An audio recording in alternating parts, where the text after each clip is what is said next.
வெள்ளரிக்காய் செடி, இந்த வெள்ளரிக்காய் செடியில் பிஞ்சு விட்டுருக்கு. இந்த வெள்ளரிக்காய் பிஞ்சு விட்டு 4 நாள் ஆகுது. வெள்ளரிக்காய் செடி செழிப்பாக வளர்ந்துருக்கு பாருங்கள். இந்த வெள்ளரிக்காய் செடி எருவு மண், செம்மண் கலந்த மண் கலவை போட்டு நாற்று விட்டு வந்து வெள்ளரிக்காய் ஸ்டார்டிங்லேயே வந்து செழிப்பாக வளர்ந்துச்சு. இந்த வெள்ளரிக்காய் செடி வந்து ஒரு 50 நாள் கிட்ட வளர்த்துன்னு இருக்கும். இந்த வெள்ளரிக்காய்க்கு உரம் வந்துன்னு பார்த்தா மாட்டு எருவு, வெர்மி கம்போஸ்ட்டு கொடுக்கலாம். பஞ்சக்காவியா உரம் கொடுக்கலாம். பஞ்சக்காவியா மீனமிலம் கொடுக்கலாம். முக்கியமான தேவை வெயில், தண்ணி.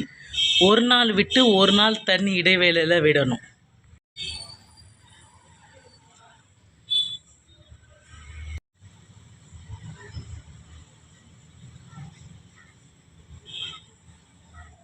எங்கள் வீட்டில் இருக்கிற வெள்ளரிக்காய் செடி, இந்த வெள்ளரிக்காயில் பழம் வந்திருக்கு. பெரிய வெள்ளரிக்காய், சுவையான வெள்ளரிக்காய். இந்த வெள்ளரிக்காய் சந்தோஷமாக இருக்குது. இந்த வெள்ளரிக்காய் வரவோ நாங்கள் இந்த வெள்ளரிக்காவை சாப்பிட போகிறோம். எனக்கு இந்த வெள்ளரிக்காய் ரொம்ப பிடிக்கும். வெள்ளரிக்காய் செடி வந்து ஒரு 50 நாளாக நாங்கள் வளர்த்துன்னு இருக்கோம். இதான் எங்களுடைய வெள்ளரிக்காய் செடி.